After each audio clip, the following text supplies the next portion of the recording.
ঠাকুরঝি দেখতে বোকার মতো ছিল, কিন্তু সেটা ভুল। সে যেই দেখল নিঃসন্তান ছোট বউয়ের অনেক টাকা, অমনি সেই দিকে ঝুঁকল। সবাইকে স্বাগত জানাই সুমন গল্পকথক চ্যানেলের আরও একটি নতুন গল্পের আসরে। আজ আমরা পাঠ করব শরৎচন্দ্র চট্টোপাধ্যায়ের কলমে বিন্দুর ছেলে এর ৩য় পর্ব। গল্প পাঠে আমি মনিকা। শুরু হচ্ছে আজকের নিবেদন বিন্দুর ছেলে এর ৩য় পর্ব। রোজ রাত্রে স্বামী প্রিয়নাথকে বকাঝকা করতে লাগলো। তোমার জন্যই আমার সব গেল, তোমার কাছে পড়ে না থেকে এখানে থাকলে আজ আমি রাজার মা।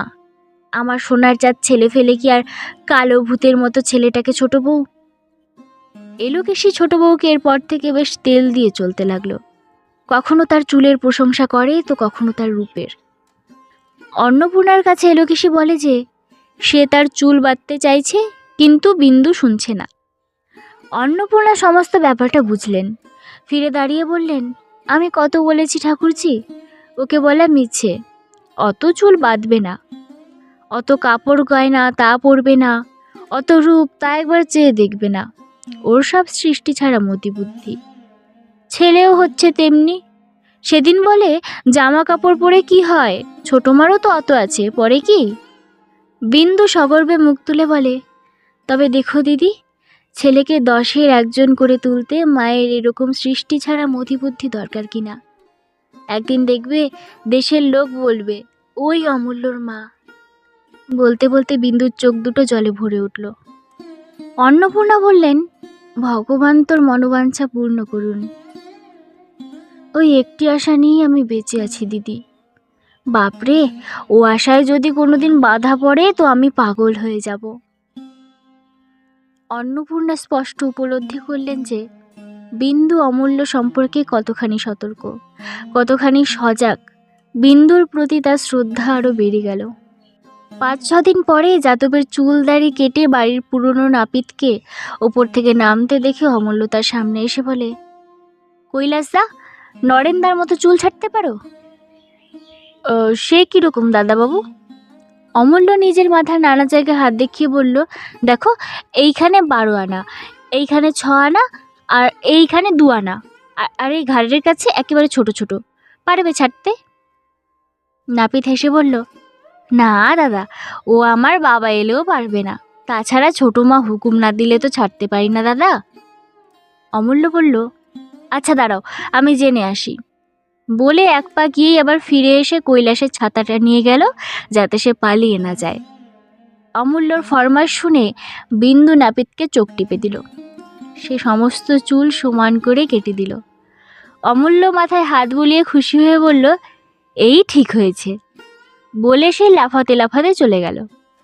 নাপিত ছাতা বগলে করে বলল, কিন্তু মা, কাল এ বাড়িতে ঢোকা আমার শক্ত হবে। খেতে আসার আগে থেকেই অমূল্য কান্নাকাটি শুরু করে দিল। ছুটে এসে বিন্দুর করে ঝাঁপিয়ে পড়ে বলল, কিচ্ছু হয়নি ছোট মা, সব খারাপ করে দিয়েছে, কাল ওকে আমি মেরে ফেলবো। অন্নপূর্ণা কান্নাকাটি শুনে ঘরে ঢুকে বললেন, কাল নাপিতকে ঠিক করে কেটে দিতে বলবো। অমূল্য আরও রেগে বলল, কি করে 12 আনা হবে, এখানে চুল কই? সেদিন অমূল্য ভালো করে খেলো না, ভাত ফেলে উঠে গেল। অন্নপূর্ণা বললেন, তোর ছেলের টেরি বাগাবার শখ হলো কবে থেকে রে? বিন্দু হেসেই গম্ভীর হয়ে গেল। দীর্ঘ নিঃশ্বাস ফেলে বলল, দিদি, হাসছি বটে, কিন্তু ভয়ে আমার বুক শুকিয়ে যাচ্ছে। সব জিনিসের শুরু এমনি করেই হয়। দুর্গাপুজো এসে পড়ল। ও পাড়ায় জমিদার বাড়িতে যাত্রাপালার আয়োজন হয়েছে। 2 দিন আগে থেকে নরেন তার মধ্যে ডুবে গেল। সপ্তমীর রাত্রে অমূল্য এসে ধরল, ছোট মা, যাত্রা হচ্ছে, দেখতে যাব? যাত্রা দেখার আবদার মেটালেও খ্যামটার নাচ দেখার ইচ্ছেকে একেবারেই পাত্তা দিল না বিন্দু। তাই অন্নপূর্ণাকে বলে বিন্দুকে লুকিয়ে খ্যামটার নাচ দেখতে চলে যায় অমূল্য। ফিরে এসে মা খুঁজছে শুনে চুপটি করে বাবার পাশে গিয়ে শুয়ে পড়ে সে।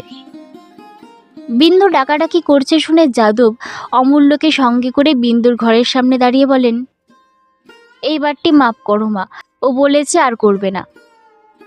অমূল্য সাহসের বাড়াবাড়ি দেখে বিন্দু বোঝে কার জন্য অমূল্য খারাপ পথে যাচ্ছে। সে বলে, না দিদি, এতদিন তো এসব ছিল না, আমি বরং কলকাতায় বাসা ভাড়া করে থাকবো, সেও ভালো। কিন্তু একটা মাত্র ছেলে বকে যাবে, তাকে নিয়ে সারা জীবন চোখের জলে ভাসতে পারবো না।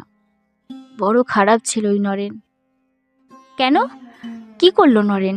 আর ওরা যদি দুটি ভাই হতো তাহলে কি করতিস?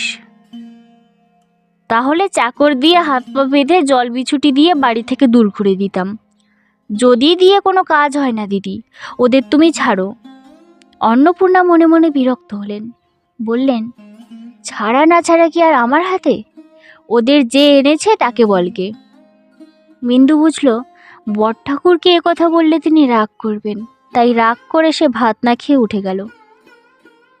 বিন্দু মারবে এই ভয়ে অমূল্য সেদিন রাত্রে অন্নপূর্ণার বিছানায় গিয়ে শুলো, কিন্তু ঘুম না আসায় অন্নপূর্ণাকে খালি বিরক্ত করতে লাগলো। মাঝরাতে অন্নপূর্ণা তাই অমূল্যকে বিন্দুর ঘরে দিয়ে গেল। মায়ের কোলে মাথা গুঁজে নিশ্চিন্তে ঘুমিয়ে পড়ল অমূল্য। বিন্দু অমূল্যকে লুকিয়ে ৩-৪ দিনের জন্য বাপের বাড়ি যাওয়ার ঠিক করলে অমূল্য ঠিক ধরে ফেলল। বিন্দুর পায়ে আলতা, গা ভর্তি গয়না দেখে সেও স্কুল না গিয়ে বিন্দুর আঁচল ধরে তার সঙ্গে রওনা দিল। দিন 10 হলো, বিন্দু বাপের বাড়ি থেকে ফিরেছে। ময়লা কাপড় জামার স্তূপের সামনে চুপ করে বসে থাকতে দেখে অন্নপূর্ণা বললেন, ধোপা এসেছে, কাপড় দিবি না? ছোট বউ কোনো উত্তর না দিয়ে ছোট ছোট টুকরো পোড়া সিগারেট দেখিয়ে বলল। অমূল্যর জামার পকেট থেকে বেরুলো। অন্নপূর্ণার পা ধরে বিন্দু কেঁদে পড়ল। হয় তুমি ওদের বিদায় করো, না হলে আমাদের কোথায় পাঠিয়ে দাও। অন্নপূর্ণা কোনো জবাব না দিয়ে চলে গেলেন, কিন্তু বুঝলেন ঝড় আসছে। বিন্দু অমূল্যের সঙ্গে কথা বলা বন্ধ করে দিল।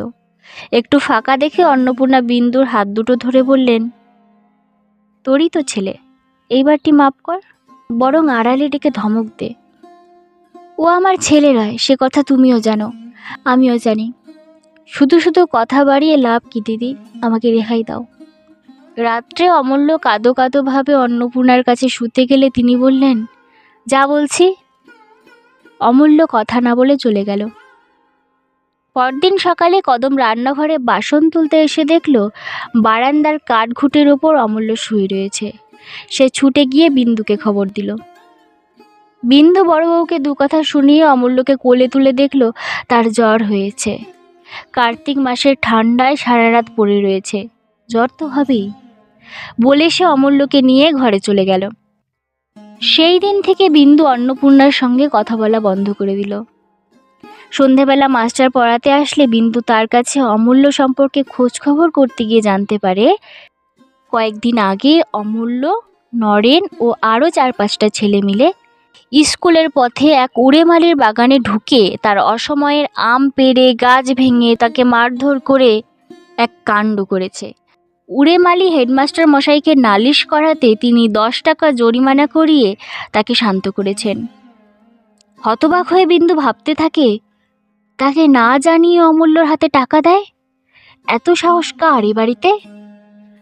অন্নপূর্ণা রান্নাঘরে তরকারি কাটছিলেন। মুখ তুলে বিন্দুর মেঘে ঢাকা মুখ দেখে তার গলা শুকিয়ে কাঠ হয়ে গেল।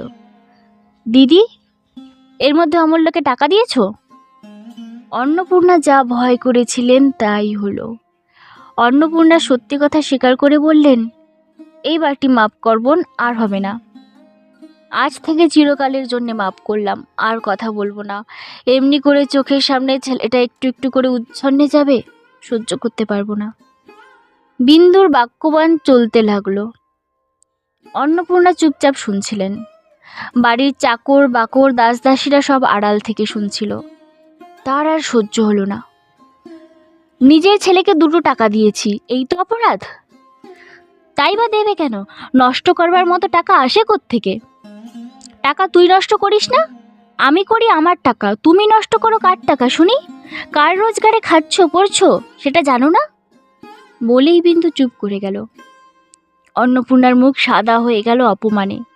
ছোট বউয়ের মুখের দিকে কিছুক্ষণ তাকিয়ে থেকে বললেন, এই যদি তোর মনের কথা, তা এতদিন বলিসনি কেন? তার ঠোঁট দুটো বারবার কেঁপে উঠছিল। কোথায় ছিলি ছোট বউ, যখন ছোট ভাইকে পরাবার জন্যে উনি দুখানা কাপড় একসঙ্গে কিনে পড়েননি? কোথায় ছিলি তুই? ঘর পুড়ে গেলে গাছতলায় একবেলা রেঁধে খেয়ে ওই ভিটেটুকু খাড়া করেছিলেন। বলতে বলতে অঝোর ধারায় কাঁদছিলেন অন্নপূর্ণা। তার দেবতার মতো স্বামীর অপমান আর সহ্য হচ্ছিল না। আমিও আজ দিব্যি করে বলছি, পরের বাড়ি রেঁধে খাবো, তবুও তোদের ভাত আর খাবো না। ইতিমধ্যে যাদব ঘরের সামনে এসে ডাক দিলেন, বড় বউ। স্বামীর গলা পেয়ে অন্নপূর্ণার অভিমান আরো বেড়ে গেল। ছুটে বেরিয়ে এসে বললেন, যে নিজের বউ ছেলেকে খেতে দিতে পারে না, তার গলায় দড়িও জোটে না? যাদব হতভম্ব হয়ে গেলেন। এসব ঘটনার সময় তিনি এ বাড়িতে ছিলেন না। আজ তোমার সামনে দিব্যি করে বলছি, ওদের ভাত খাবার আগে যেন আমার ছেলের মাথা খেতে হয়। ঘরে বিন্দুর কানে কথা যেতেই, কি করলে দিদি, বলে সে অজ্ঞান হয়ে পড়ে গেল। এখানেই শেষ হচ্ছে শরৎচন্দ্র চট্টোপাধ্যায়ের কলমে বিন্দুর ছেলে এর 3য় পর্ব। ভিডিওটি ভালো লেগে থাকলে একটি লাইক, কমেন্ট, শেয়ার এবং চ্যানেলটিকে সাবস্ক্রাইব করে দেবেন। সবাই ভালো থাকবেন, সুস্থ থাকবেন। ধন্যবাদ।